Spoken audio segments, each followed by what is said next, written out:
الحمدللہ الذی کفا والصلاۃ والسلام علی رسول الذی اصطفیٰ اما بعد.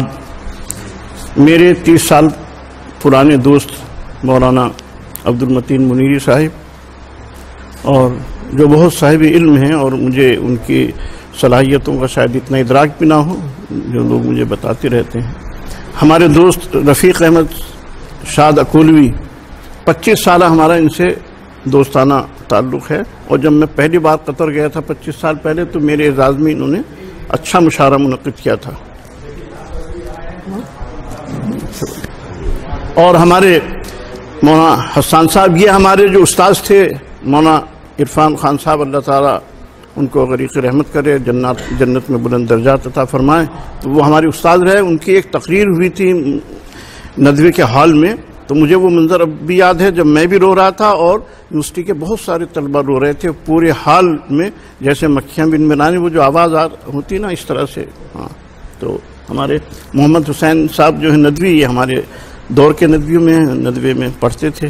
اور شعیب صاحب جو ہیں یہ ہمارے ندوی ساتھی بھی ہیں، قاسمی ساتھی بھی ہیں.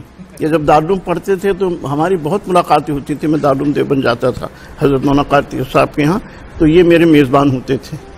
یہ ہمارے ارشاد صاحب افریقہ ہیں، اور ہمارے اثر صاحب یہ تو بہت صاحب علم ہیں.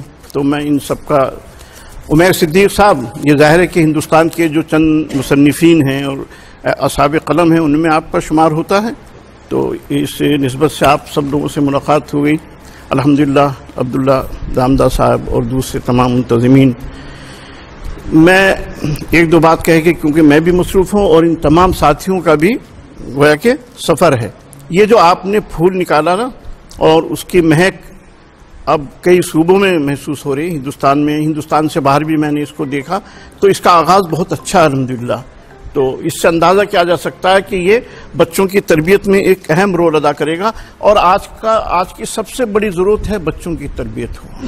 تو اس سے کیا ہوگا، ذہنی، فکری، دینی تربیت بھی ہوگی.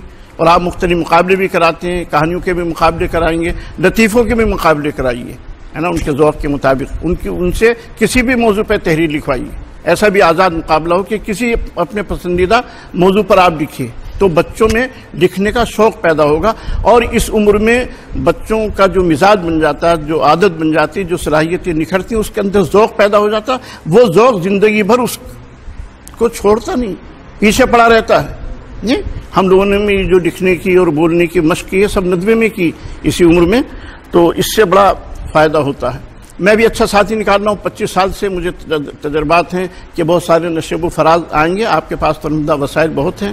اللہ تعالیٰ کرے وہ پریشانیاں جو ہمارے سامنے آئیں آپ کے سامنے نہ آئیں.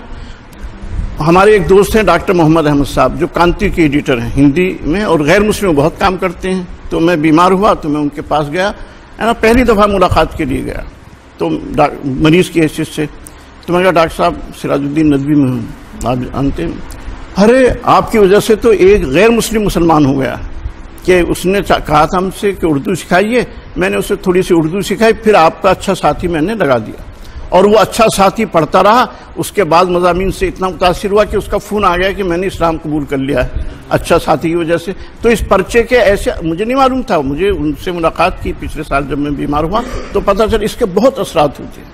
مجھ سے بہت غیر مسلموں نے اردو پڑھی، تو اچھا ساتھی کی وجہ سے. پھر اس شخص نے ماسٹر ہیمراج، انہوں نے ایم اے کیا، اور اس کے بعد وہ سرکاری نوکری ملی اردو ٹیچر کی حیثیت سے ان کو، اس اچھا ساتھی. تو اس کے غیر شعوری اثرات بھی ہوتے ہیں جس کا آپ کو علم نہیں ہوگا. بہت سی چیزیں ایسی ہوں گی جن کا آپ کو علم گویا کہ ہوتا رہے گا.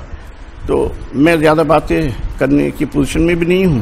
اور ہمارے عمیر صدیق صاحب انشاءاللہ ایسے اپنے تجربات اور آپ کو ہدایات دیں گے، اس سے انشاءاللہ سب فائدہ کریں گے. جزاک اللہ خیر. ناظرین، اپنے بچوں کو پھول کا تحفہ دیجیے. پھول کی خریداری کے لیے رابطہ کریں اسکرین پر دیے گئے نمبر پر، اور پھول چینل سبسکرائب کریں.